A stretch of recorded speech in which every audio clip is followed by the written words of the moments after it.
नहीं सर, यहाँ पर आपके पास सवाल में ये कहा गया है कि आपके पास एक यहाँ पर सिलेक्ट स्ट्रिंग है और उसका लेंथ आपके पास दिया हुआ है L is equal to 10 metre है, राइट। एक आपके पास सिलेक्ट स्ट्रिंग है, उसका लेंथ दिया हुआ है L is equal to 10 metre है।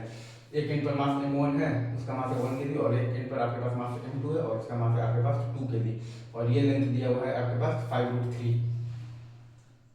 और ये 2 kg वाले मास को हमने बेसिकली राइट डायरेक्शन में स्पीड दिया हुआ है 10 मीटर पर सेकंड।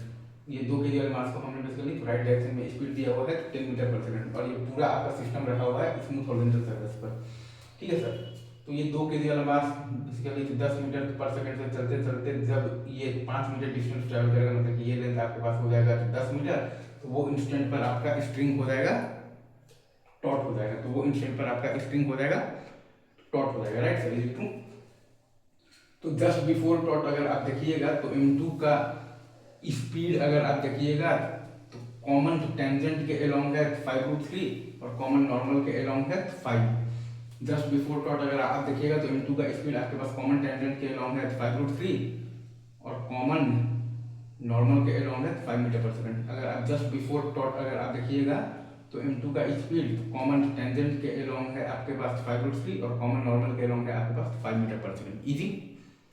चलिए सर आगे बढ़ते हैं। जी सर, अगर आप m1 और m2 इन दोनों को एक सिस्टम मानिएगा तो पूरे सिस्टम पर अलोंग द स्ट्रिंग कोई भी एक्सटर्नल इंपल्सिव फोर्स नहीं है।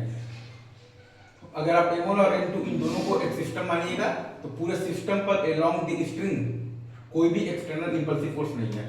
अगर आप m1 और m2 इन दोनों को एक सिस्टम मानिएगा तो पूरे सिस्टम पर अलोंग द स्ट्रिंग कोई भी एक्सटर्नल इंपल्सिव फोर्स नहीं है। मतलब कि आप m1 और m2 के सिस्टम पर अलोंग द स्ट्रिंग आप लीनियर मोमेंटम कंजर्वेशन लगा सकते हैं। मतलब कि आप m1 और m2 के सिस्टम पर अलोंग द स्ट्रिंग आप लीनियर मोमेंटम कंजर्वेशन लगा सकते हैं। मतलब कि आप m1 और m2 के सिस्टम पर अलोंग द स्ट्रिंग आप लीनियर मोमेंटम कंजर्वेशन लगा सकते हैं। इजी। चलिए सर आगे बढ़ते हैं। हाँ जी सर, तो वही काम हमने यहाँ पर किया है। तो हमारे पास आया है 1 × 0 और प्लस आया है 2 × 5, और वो आपके पास बराबर है। जब स्ट्रिंग जब टॉट हो जाएगा तो कांस्टेंट रिलेशन से आपके पास बेसिकली अलोंग द स्ट्रिंग दोनों का स्पीड आपके पास v और v ही आएगा। तो आ जाएगा आपके पास 1 × v और प्लस आ जाएगा 2 × v, तो v बराबर आ जाएगा आपके पास 10/3। अगेन मैं फिर से बोल रहा हूँ, तो वही काम हमने किया है। तो हमारे पास आया है तो 1 × 0 और प्लस आया है 2 × 5 और बराबर, और जब स्ट्रिंग जब आपका जब टॉट हो जाएगा तो तब आपके पास दोनों का ही basically along the string speed आपके पास तो v ही आएगा कांस्टेंट रिलेशन से। नहीं सर, इज इट ट्रू? तो हमारे पास आ जाएगा तो 1 × v और प्लस आ जाएगा तो 2 × v, तो v बराबर हमारे पास आ जाएगा 10/3। इजी। हाँ जी सर, तो अब अगर आप m1 और m2 पर अगर आप कॉमन टेंजेंट के अलोंग अगर आप देखिएगा तो कोई भी इंपल्सिव फोर्स नहीं है। अगर आप m1 और m2 पर कॉमन टेंजेंट के अलोंग देखिएगा तो कोई भी इंपल्सिव फोर्स नहीं है। अगर आप m1 और m2 पर कॉमन टेंजेंट के अलोंग देखिएगा तो कोई भी इंपल्सिव फोर्स नहीं है।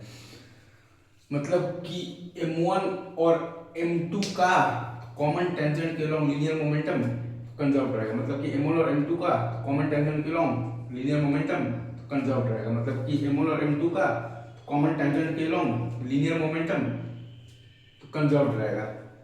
Is it true? मतलब कि m1 और m2 का कॉमन टेंजेंट के अलोंग वेलोसिटी कंजर्व रहेगा। मतलब कि m1 और m2 का कॉमन टेंजेंट के अलोंग वेलोसिटी कंजर्व रहेगा। मतलब कि m1 और m2 का कॉमन टेंजेंट के अलोंग वेलोसिटी कंजर्व रहेगा। Is it true? हाँ जी सर, और आप अगर ध्यान भी दीजिएगा तो जस्ट बिफोर टॉट भी m1 का कॉमन टेंजेंट के अलोंग स्पीड था 0, और जस्ट आफ्टर टॉट भी m1 का कॉमन टेंजेंट के अलोंग स्पीड आपका 0 ही है। अगर आप ध्यान दीजिएगा तो जस्ट बिफोर टॉट भी आपका m1 का कॉमन टेंजेंट के अलोंग स्पीड था 0, और जस्ट आफ्टर टॉट भी m1 का कॉमन टेंजेंट के अलोंग स्पीड 0 ही है। और अगर आप ध्यान दीजिएगा तो जस्ट बिफोर टॉट भी आपका m2 का कॉमन टेंजेंट के अलोंग स्पीड था 5√3, और जस्ट आफ्टर टॉट भी आपका m2 का कॉमन टेंजेंट के अलोंग स्पीड 5√3 मीटर पर सेकेंड ही है। अगर आप ध्यान दीजिएगा तो जस्ट बिफोर टॉट भी आपका m2 का स्पीड था कॉमन टेंजेंट के अलोंग था 5√3 मीटर पर सेकेंड, और जस्ट आफ्टर टॉट भी m2 का स्पीड आपका बेसिकली कॉमन टेंजेंट के अलोंग 5√3 मीटर पर सेकेंड ही है।